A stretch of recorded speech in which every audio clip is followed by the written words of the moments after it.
तुमच्या जाहिरातीसाठी एक संधी मोठ्या प्रेक्षकांपर्यंत पोहोचवा। व्यवसाय असो किंवा इव्हेंट, विकासनामा सोबत जाहिरात करा।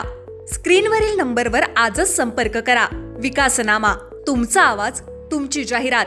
तसंच विकासनामाला सबस्क्राइब करा आणि अपडेटेड रहा। नमस्कार, मी विकास मिरगणे। विकासनामा डिजिटल प्लॅटफॉर्म मध्ये आपलं सर्वांचं स्वागत आहे। सध्या नेरळमध्ये दोघांची चर्चा आहे, मोरे आणि चंचे। अर्थात या दोन्ही नेत्यांनी जे आहेत नेरळच्या विकासासाठी, विकासाच्या मुद्द्यांवर अनेक दिवसांपासून जे अधिकाऱ्यांसोबत झगडतायत, जे नेरळकरांना जे आहेत विकासापासून वंचित कुणी ठेवू नये अशी भूमिका सतत भगवान चंचे, ज्यांचा कार्यसम्राट म्हणून सरपंच अधोरेखित करावंसं अशी त्यांची कारकीर्द राहिलेली आहे आणि आता ते पंचायत समितीचे सदस्य आहेत। त्यामुळे भगवान चंचे आक्रमक होताना नेहमीच आपण पाहिलेलं आहे, वेगवेगळ्या मुद्द्यांवर ते आक्रमक होत आहेत। त्यामुळे नेरळच्या विकासासाठी जे आहेत मतदार आहेत त्यांना वंचित ठेवता कामा नये ही भूमिका सातत्याने भगवान चंचे घेताना आपल्याला दिसून येते।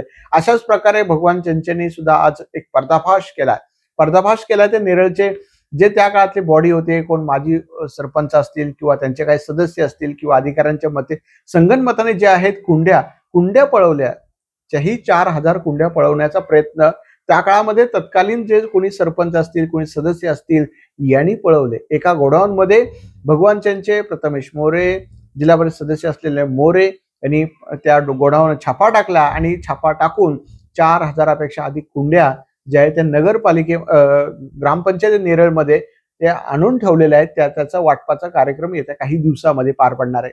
त्यामुळे अशा प्रकारच्या कुंड्या चोरल्या जातात। अशा एखाद्या योजनेमधून, वित्तीय योजनेच्या काय 14 काय असते योजनेनुसार त्या कुंड्या खरेदी केल्या, 4000 लोक खरेदी केल्या, एका गोडाऊन मध्ये ठेवल्या। गोडाऊन मध्ये तुम्ही ठेवता कुंड्या, चोरता तुम्ही? अरे हे काय लाज शरम आहे की ना नेरळच्या लोकांना?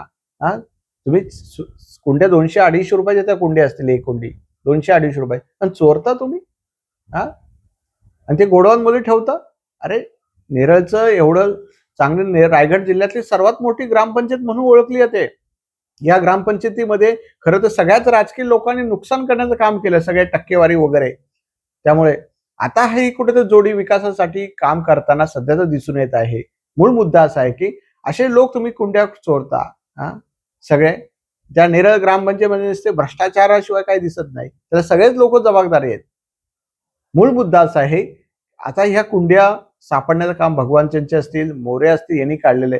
त्यामुळे भगवान चंचे सध्या जिल्हा परिषद सदस्य, पंचायत समिती सदस्य आहेत। त्यामुळे अनेकदा जे आहेत कर्मचाऱ्यांना धारेवर धरतायत, कचरा कुंडीच्या प्रश्नांवर आक्रमक आहे, स्वच्छतेचे प्रश्न आक्रमक आहे। त्यामुळे एकूणच काय भगवान चंचेने नेमकी काय बोलले या प्रकरणामध्ये, पर्दाफाश कसा करण्यात आलेला आहे, आपण त्या व्हिडिओच्या माध्यमातून पाहूया।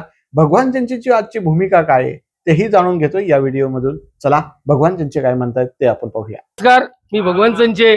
गेल्या 2 वर्ष चोरीला गेलेल्या कचरा कुंड्या नेरळ ग्रामपंचायतच्या आज उघडकीस आणल्या ते कारले भाऊसाहेबांमुळे।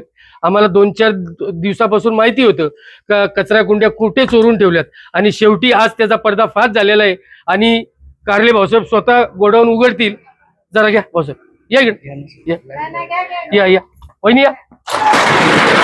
या बघा, नेरळ ग्रामपंचायतच्या चोरीला गेलेल्या कुंड्या एक गोडाऊनला आहेत। नेरळ ग्रामपंचायतच्या चोरीला गेलेल्या कचरा कुंड्या शेवटी आज भेटल्यात आणि त्या आता व्यवस्थित प्रत्येक माणसाजवळ पोचल्या जातील। आणि हे भाऊसाहेबांनी त्याची आता तरतूद करून या नेरळच्या कचरा कुंड्या चोरीला गेलेल्या ग्रामपंचायतला नेऊन ठेवाव्या। आणि तसे जर जो कोणी घरपट्टी भरेल त्यांना एक कचरा कुंडी दिली जाईल। आज गेले 2 वर्षांपासून ग्रामपंचायतच्या 15 हेक्टर मधल्या निधीचा ढिसाळ कारभार झाला होता।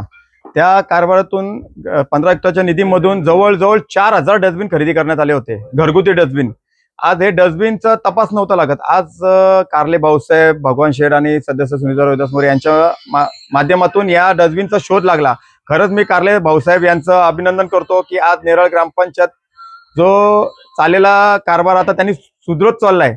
कारले भाऊसाहेब यांच्या 70% मुळे आज 4000 डस्टबिनचा शोध लागलेला आहे।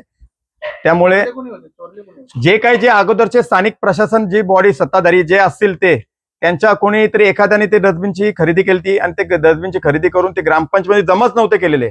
आज स्थानिक नागरिकांमुळे आणि भाऊसाहेबांच्या सत्तेमुळे आज डस्टबिन ते भेटले। आणि त्यांचं बिल काढलेलं आहे. जे काय ते आहे ते ग्रामसेवक हे तुम्हाला त्याची पूर्ण माहिती येत्या 2-3 दिवसात देतील.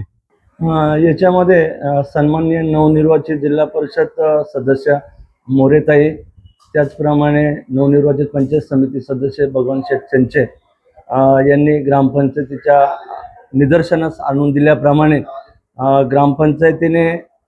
ग्रामपंचायतीमार्फत सन 2023 मध्ये 15वा वित्त आयोग योजनेतून घनकचरा व्यवस्थापनासाठी ज्या काही कचरा कुंड्या खरेदी केल्या होत्या, तर त्या ग्रामपंचायत हद्दीत राहणारे पंकज सावंत यांच्या इमारतीमधील पंचनाम्या दरम्यान लक्षात आले की गाळा नंबर 4, 5, 6 हे प्रशांत नाचण्यांच्या मालकीच्या गाळ्यामध्ये या कचरा कुंड्या ठेवण्यात आलेल्या होत्या.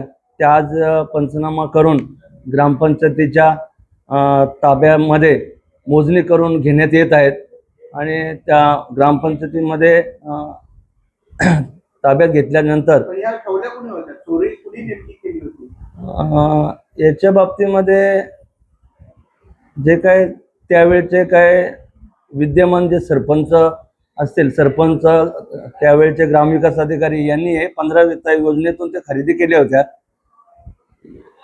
तर ते निदर्शनास आणून दिल्याप्रमाणे आज पंचनामा करून या ग्रामपंचायतीच्या ताब्यात घेण्यात आलेले आहेत. तुमच्या जाहिरातीसाठी एक संधी मोठ्या प्रेक्षकांपर्यंत पोहोचवा.